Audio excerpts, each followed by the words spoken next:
To prepare your clay before throwing, the clay needs to be free from air bubbles. Really good. Before trimming, make sure your piece is at wood stage. Adding handles or spouts, you need to do this first. Score and slip. So you have to score and slip for your handles to stay off. So there'll be 20 questions. It's all fill in the blank.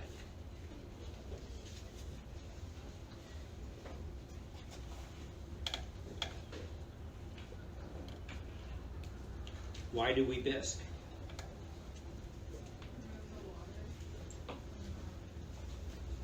That happens if it's dry. Anybody know why we bisque? Why we do the first firing?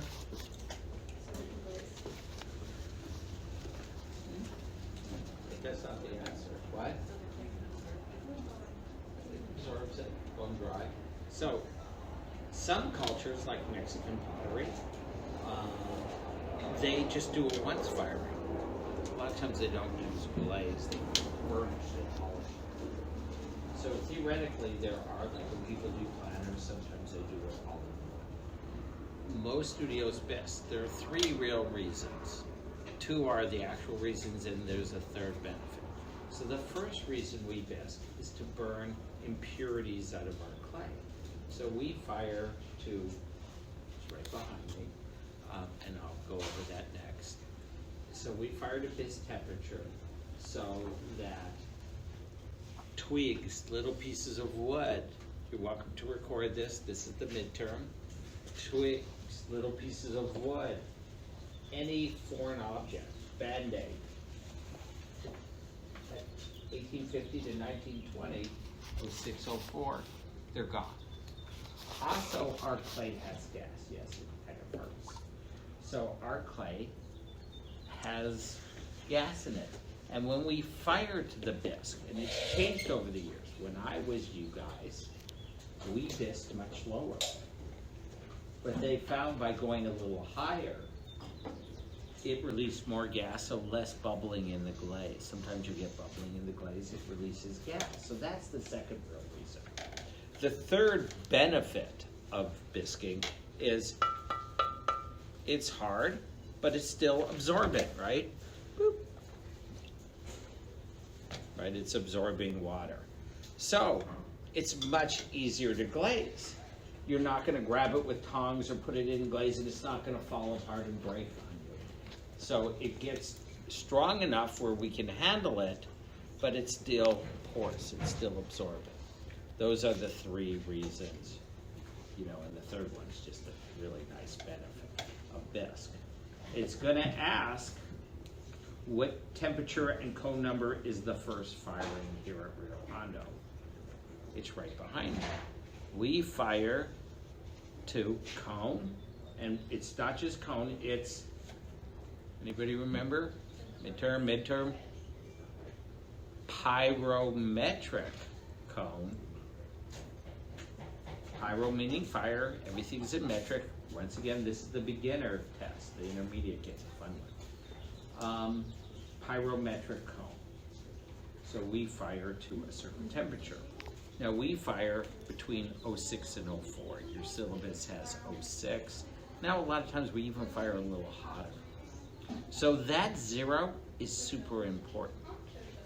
If you drop the 0 and go, we fire to cone 6, that's over 2200 plus. So you're really off and your clay won't absorb glaze at that temperature. And that's cone 5. So that 0 is important. So when you write, and you don't have to write, you could write cone or you could just make the triangle. I don't care. But it's pyrometric cone and it's 0604. And the temperature, you can use 1850 or 1900. You vary between about 1850 and 1920. Pick one. Pick the one you like. Since we're playing with this kind of information. What is the oven we use to fire your work in? Kiln. Everybody should know. We go to the kiln room, it's a kiln. It drives me crazy when people don't know at this point.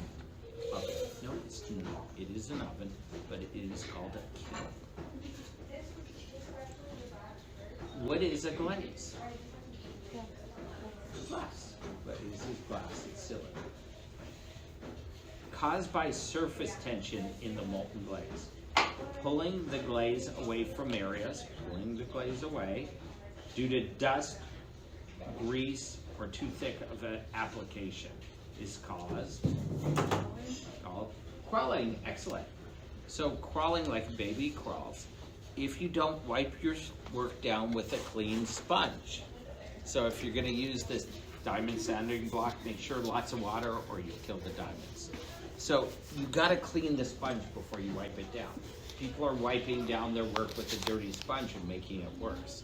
So, and if you put multiple glaze on, there's a good chance it will crawl away. It can't be too thick, besides running. But this is different, it's called crawling. And that's dirty surface.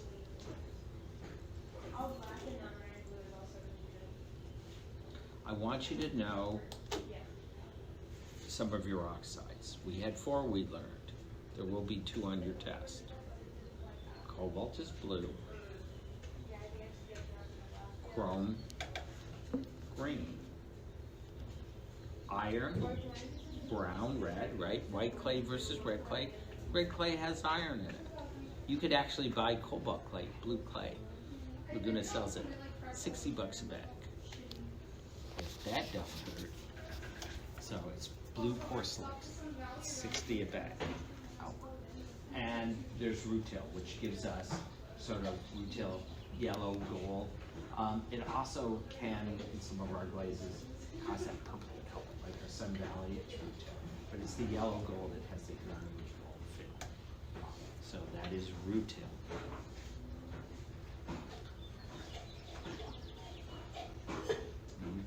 While I'm on kiln stuff, when we fire our kiln, our oven, right? There are 2 ways of telling temperature in that kiln.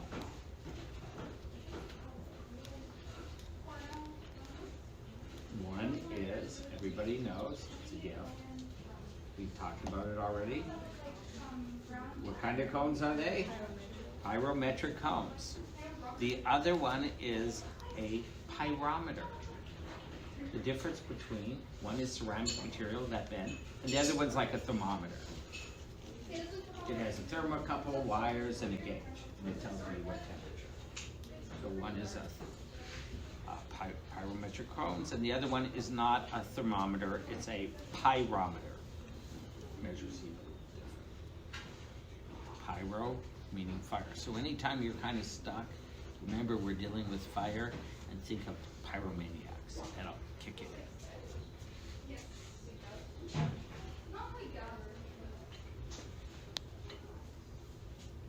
Going back to our clay.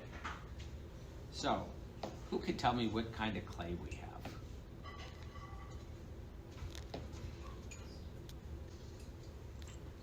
A type of clay body fired to a temperature at which the body becomes vitrified, non-porous but not translucent. Let's start with, if it says a clay that becomes translucent would be porcelain.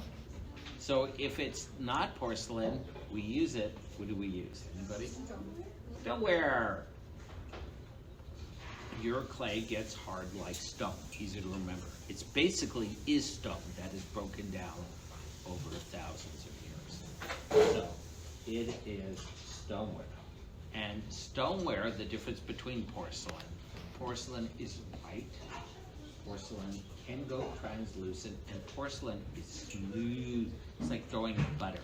There is no sand or cloth. So there's that.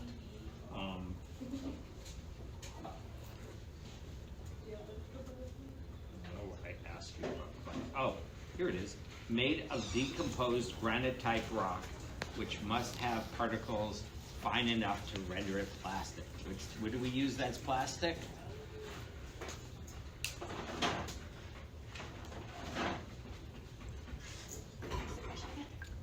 made of decomposed granite-type rock that have particles render it plastic. What do you use in this class? Clay. Yeah, we talked about it a couple times, right? I said it's like a rock. So basically, it's part of the Earth's surface. It's decomposing granite-type rock that is broken down, usually around lake streams and things like that, that broke it down and turn it into our clay. And it goes by region. So a lot of like the Mexican pottery, a lot of the California pottery is like low fire, like terracotta. That's just what broke down and created. Where a lot of the clay that comes from China, New Zealand, some England, they're pure and a different kind of rock has broken down, and that's where your porcelains come like China porcelain. And that's just, it's a local thing and there's no control. It's where the earth put it is where you get it. And that's how it is. And there's a lot of clay all around. We dig it up. So, decomposed granite type rock. Now we're gonna stay with this theme and go back to our kiln. So we talked about kiln and our furniture. In our furniture we have shelving. And on our shelving, as your pieces run, because you just threw heavy glaze on it and it just pours and it's too heavy. Remember, a glaze should be the thickness of like a dime. Nice, clean, 1, 2, 3 dip. So, with your glaze,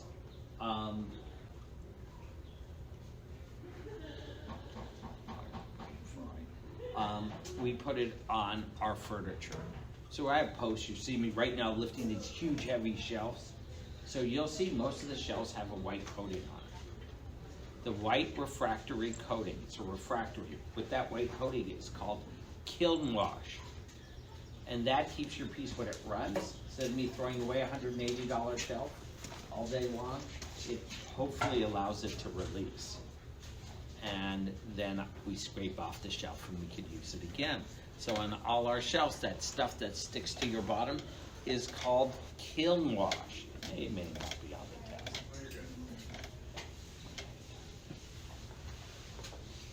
Okay, would I fire the kiln? This will be on the test. In gas. This is our final fire. Electric's different. Electric's always clean. It's always oxidized. We fire gas. And I talk about this all the time. I say, oh, it was a wonderful firing. Or I say, oh, not so good. Mark's fault. The firing has to be in the right atmosphere inside the kiln. It's like a car that's not firing well. So, when we fire our kiln, there's 2 types of firing. There's a clean and dirty firing. So if it says, name the type of firing using insufficient oxygen is different than sufficient oxygen. If it's sufficient oxygen, it's oxidation. If it's insufficient oxygen, we go into reduction. Now, I've talked about the difference. Here's the difference. What do I look for? Does anybody remember what I look for in a kiln to see if it's a good firing or not? Color of the fire and the color of the final glaze. Color of the, there's one glaze I'm looking at. Red. Nope. Red. So, if everybody sees the handle there, the picture in the center, 2 shelves up, that is light blue, right? No, that's red. Looks like blue, doesn't it? That means it was a crappy firing and it didn't turn red. It got oxidized. It was too much air in the kiln. So a lot of times you go in the kiln room and I don't have smell anymore. COVID. Lost my smell 5 years ago. It still sucks. But it should have like a little sort of dirty car smell. Kind of like burning a little bit. And it is burning a little bit. We're creating carbon And that glaze has copper in it, and the copper loves the carbon. And when it goes, it turns like your sweater. It'll go red like your hat. If not, it's gonna turn light blue, which is very pretty. It's just not what we want. It could be white too, depending on which formula we use. So we fire it with reduction, choking the air down to create carbon to get a red. So it's insufficient oxygen is reduction. What are the 3 marks on your work? Somebody give me one. There we go. First one's name. Next one. Class symbol. Uh-oh, this is the one nobody ever gets. Date, yes.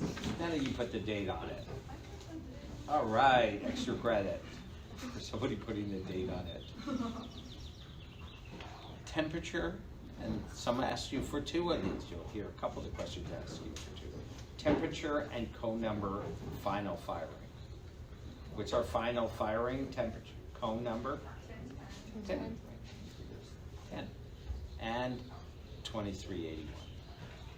So think about 2400. You want to use 2400. Any vitreous coating that has been melted onto your piece? Glaze. Anything that's melted on is vitreous, means non-absorbent, is a glaze. A broken piece of pottery, if I take this cup and toss it on the ground, what do I have on the ground? Shards, yep. Drop a glass, they're shards. Now, one last one. What do we call low fire pottery? Excellent, earthenware, the planet Earth. It helps to have these clues. Just on a side note, does anybody know why we don't use earthenware here, that we're a high fire? It's too porous. That's part of it. It is porous. So, like a lot of times outside tiles are terracotta, they're earthenware. A lot of countries do it, like Mexico, you go get pottery there. But the problem is, kind of like the plates that are right over there, the red ones right behind you, those are earthenware plates. They are fired to temperature. So they're fired to 1900 degrees. But if I put them in water, it's still gonna absorb just like this. So earthenware is porous. It can be somewhat sealed with a glaze, but it is not as strong. And sometimes the glaze can pop off. It's called shivering. Beep, beep, beep. So it's not as strong. So we use stoneware, which takes a much more, it takes more technology to fire stoneware because you have to go much higher, right? Between 1850 and let's say 2381, it doesn't sound like that much, but on the temperature range, you're going from an orange heat to a white heat. So there are 3 ways of firing McKillen. I talked about 2, just while I'm telling you things. So when we fire a kill, the most accurate is pyrometric columns. Even better than a pyrometer, they go on and off. The last way is you can fire by eye. Where I worked in Japan, they had kill masters, and we'd fire with wood. Take a week, you just 24 hours a day shoveling wood in these huge kills. And then they had kill masters, and they looked at the color. And when it got the right color, that was time to turn it off. But you would hit a couple hundred degrees. It is not as accurate as using pyrometric columns or that. The reason we don't bring in earthenware to the studio, which was one of the first talks I got you, it fires to 1900. So if you went to like Color Me Mine and painted a cup and brought it in here, when we fired it to 2400 degrees, it would turn into liquid. It would turn into glass and then ruin the shelf, the kill, anything it touched. Just you'd have a puddle. So we're really touchy about earthenware. Now, you take earthenware and fire it to our bisque, and it's perfect. That's where we bisque. But once you go above it, so like anybody who takes Noah's class, they do some casting. They cast in earthenware. But if somebody glazes one of those, and I've had that, and I'm like, go up there and I yell at Noah, like, you need to teach your students, because if it accidentally gets in, it destroys all your work, can destroy our shelves, our kill, and he's out. You know, he's got to keep an eye on what his students are doing. So We don't want to destroy the class. So the test is super easy. Once again, if it will be available on Monday, first thing in the morning, it'll be over at DSPS for anybody taking it at DSPS. If you are taking it with DSPS, please make an appointment. They're really busy. They really are nice people that try really hard. But to just walk in, I'm here. No. They only have so many rooms, and you have to have your appointment, and then they bring them to me. Anybody taking it here? Now, you guys are the Tuesday, Thursday afternoon. We're going to be here at 1:30. If that doesn't work for you, I said this earlier, and you need to take it in my morning class. I'm giving it at about, what did I say? The room meeting at 9, the test will start at 9:30. I don't mind.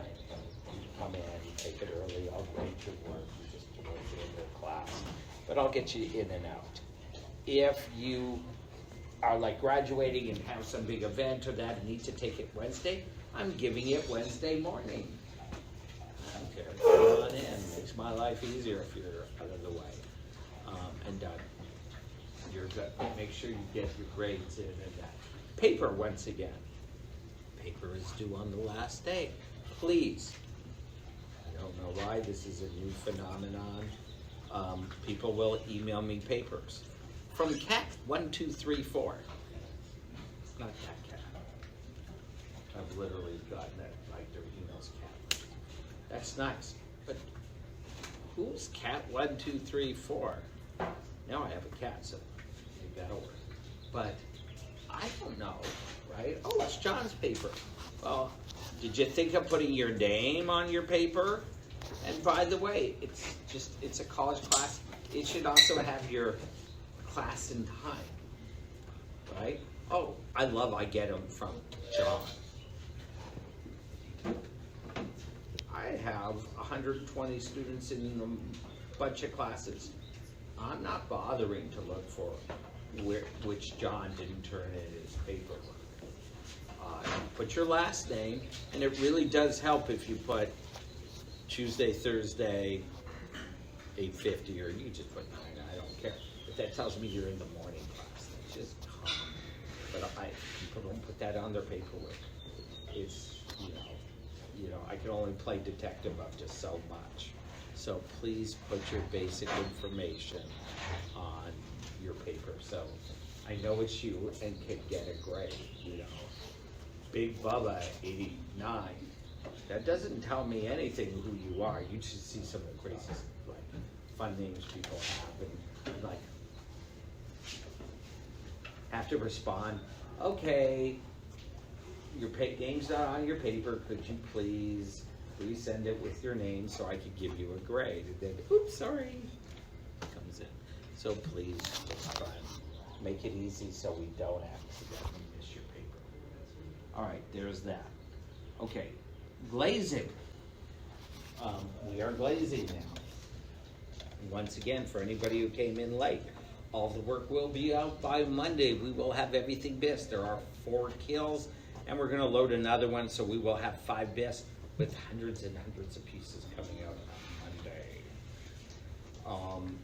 Everybody's welcome to come in and glaze. We will change the studio. You will see all the glazes, some in there, and then a whole row of glazes over here on Monday. And we will use the center tables to glaze as well, so everybody's not crammed in.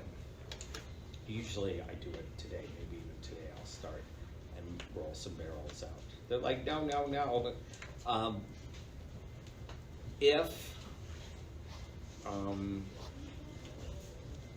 Please, make sure your bottom's clean. If you chip the lip, please touch up the lip. Don't just leave it all chipped and nasty. If it goes wrong, something goes wrong, you could wash it off still today.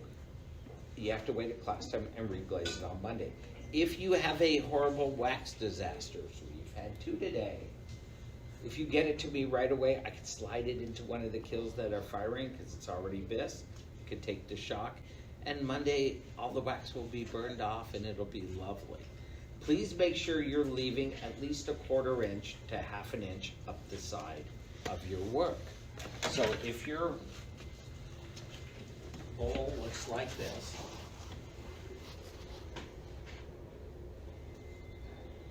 right? You got your cute little foot. There is no glaze. And quarter to a half an inch up the side. If you go right to the bottom, if your glaze moves anymore, it's running and sticking to the shelf and you damage your piece or ruin it. So you want to make sure not only do you not glaze the bottom or the foot, that you go up a quarter inch even more, but at least a quarter inch. All right, on our tips, it gives you a heavy thick blade. Right, some of your glazing right to the bottom. They're gonna stick to the shelf and you'll be sorry. If you're using a lot of oxides, see, you're painting with oxides or underglazes.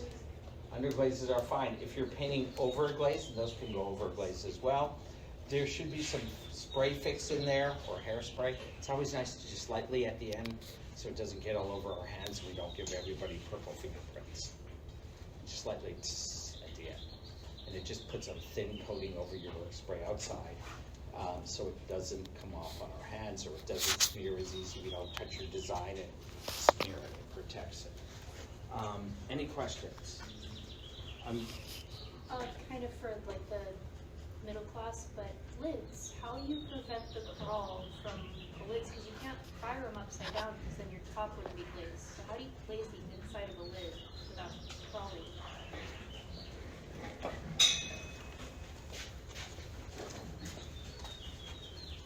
Lid. So, I would glaze here, I would glaze here. I would wax this whole area. Some of it depends on the fit. If I have a lot of fed room, I would do that. You're talking about this. Yeah. Now you could either wax it, or you could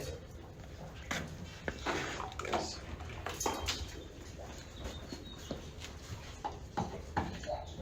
Same way I glaze the inside of a cup.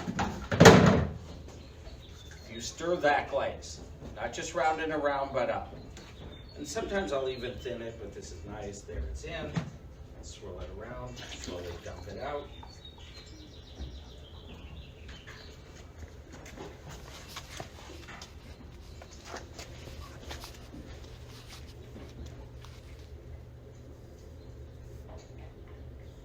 All right, a little quick glaze lesson, and it's beautiful. Now, here's something.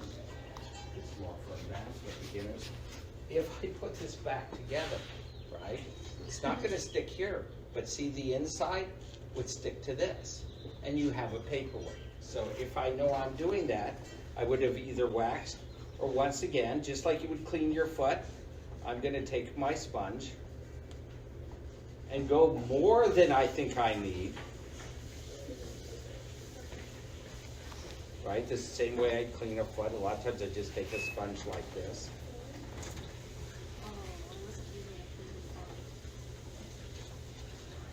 And look at the beautiful line. You see how nice that line is? Look at that. So, with a sponge. Now, if I wanted to dip the top, I could either hold it or whatever, and just boop. Use tongs, boop. Dip the top right to the edge. Let's see how nice that is. And that is up more than that, so over there. And if I was really worried, I could fire them to separate. Thank you. Did that help? Yes. Stir the glaze. Now that is a glaze, right?